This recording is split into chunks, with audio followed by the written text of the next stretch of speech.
voilà,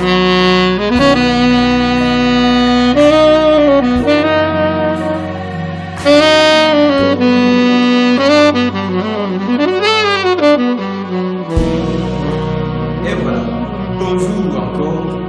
Là on est encore dans le cadre du club Sciences Jami en collaboration avec les laboratoires de didactique des sciences de l'ISP Bukavu que l'on appelle en sigle l'ADICI.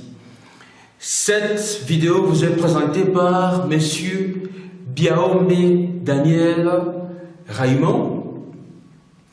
Alors, c'est un flash de notre leçon portant sur l'effet Doppler-Fizeau. Alors, commençons d'abord par donner le plan de ce flash. Notre plan est constitué de cette façon.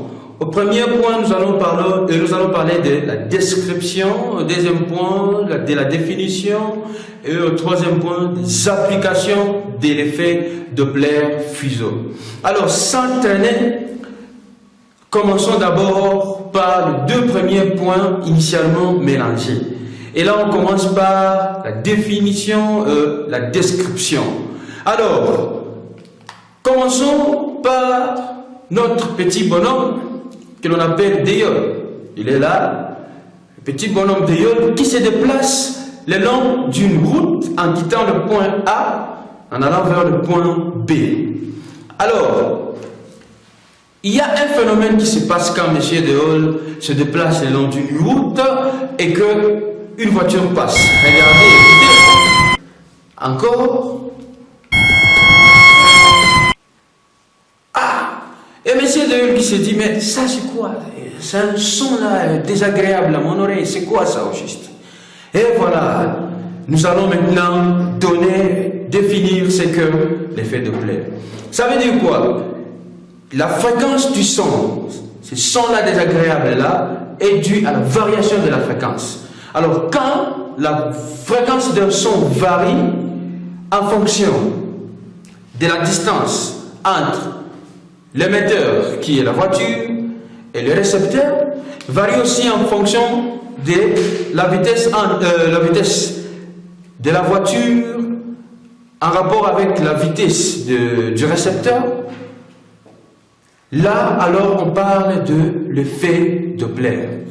Et regardez par rapport à notre image là, qu'est-ce qui se passe quand la voiture s'approche de M. Deyol, qui est notre récepteur, sa fréquence augmente. Donc la fréquence du son perçue par notre récepteur augmente.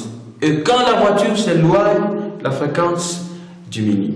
Soyons alors brefs dans ce sujet-là. Disons ceci. L'effet Doppler, c'est l'effet par lequel la fréquence du son perçue par les récepteurs, que nous appelons aussi la fréquence apparente, varie en fonction de la distance entre l'émetteur et le récepteur. Aussi, cette fréquence apparente varie en fonction de la vitesse relative entre, ou bien la vitesse du récepteur, aussi en fonction de la vitesse de l'émetteur. Ça, c'est ce que l'on appelle l'effet Doppler-Fizeau. Alors, signalons que Doppler et Fizeau sont les noms de deux physiciens. Là, je ne vais pas donner d'abord des détails, mais passons directement à l'application.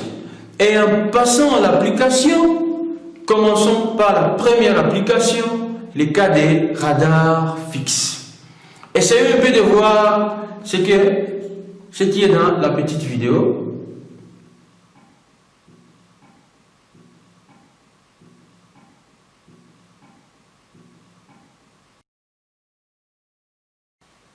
Voilà. Qu'est-ce qui se passe? On a un radar fixe. Et ce radar fixe-là est considéré comme l'émetteur. Les radars émettent de micro-ondes. Les micro-ondes, ce sont des ondes qui ne sont pas visibles à notre œil. Donc, en émettant ce micro-ondes-là, Lorsque les micro-ondes sont envoyés sur la voiture en mouvement, qu'est-ce qui se passe en contact avec la surface de la voiture?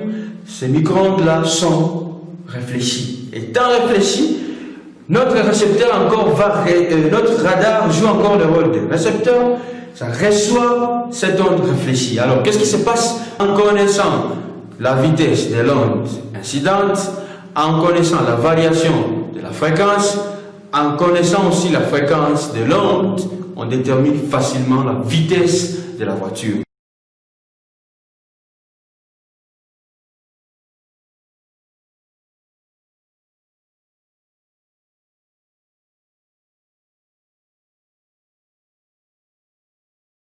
Alors, les services de l'ordre routier utilisent des radars pour réguler la circulation, pour contrôler l'état de l'excès de vitesse.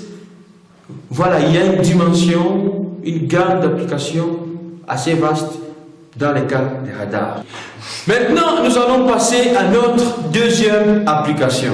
Et notre deuxième application porte sur la détermination du mouvement ou bien de la vitesse des étoiles. Qu'est-ce qu'il y a? Avec l'effet de Doppler, on arrive à déterminer ou bien à dire si une étoile s'éloigne de la Terre ou bien si une étoile s'approche de la Terre. Qu'est-ce qui se passe? On fait usage au spectre d'absorption d'éléments chimiques de l'étoile. Donc, il y a des règles, il y a le spectre que l'observateur observe en utilisant une lunette astronomique ou bien en utilisant des télescopes. Alors, qu'est-ce qu'il y a là?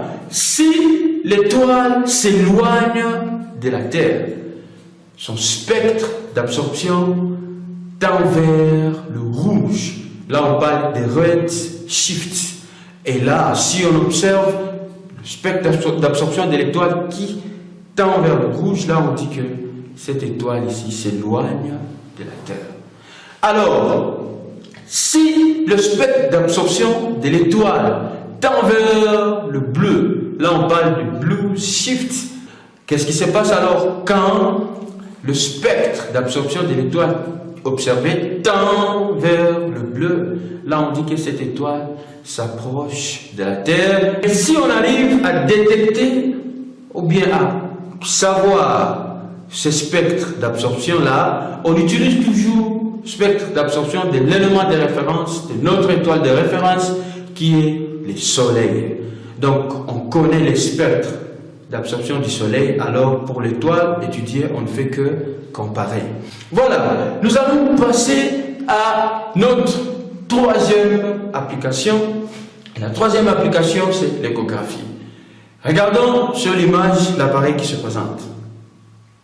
Ah, cet appareil-là, c'est ce qu'on appelle l'échographie.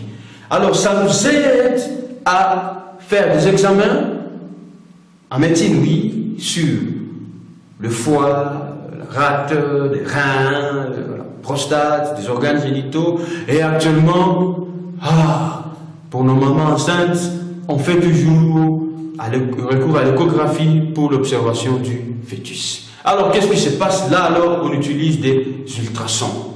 Alors, qu'est-ce qui se passe? On a l'échographe qui envoie des ultrasons sur l'organe ou bien sur la cible.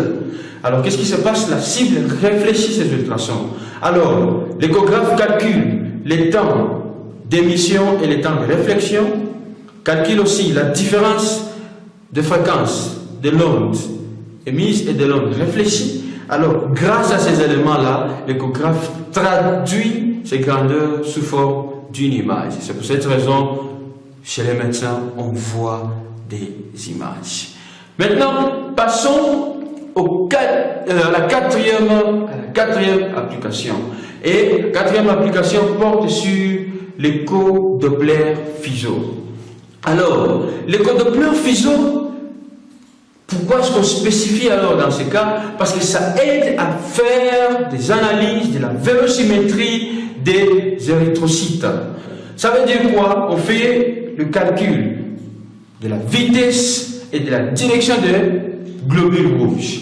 Donc là, on est vraiment dans la dimension, bien dans le domaine vasculaire. Alors, on fait quoi?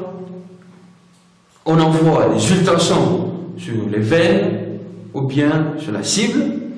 Alors, qu'est-ce qui se passe suivant la vitesse des globules rouges? Ces ultrasons-là sont réfléchis. Étant réfléchis, on analyse la fréquence émise et la fréquence réfléchie, les temps d'émission et les temps de réflexion. Et avec ça, on peut produire des images comme on le voit là-bas. Maintenant, passons au dernier cas, le cas des GPS, ou bien encore en anglais on dit le Global Positioning System. Alors dans ce cas-là, on utilise des satellites en orbite sur la Terre, comme on a là-bas. Considérons les cas où on veut déterminer la distance d'un élément qui est fixe, d'un objet qui est fixe. Là, on utilise directement l'effet Doppler. Qu'est-ce qui se passe? On envoie des ondes à très haute fréquence sur la cible. En atteignant la cible, ces ondes sont réfléchies directement. Le satellite calcule les temps d'émission et de réflexion, la fréquence d'émission et de réflexion. Alors, grâce à cet écart-là, facilement, on détermine la position. Merci beaucoup. Et au nom du club Sciences Diamy et au nom du LADICI, nous vous remercions. Let your kingdom come.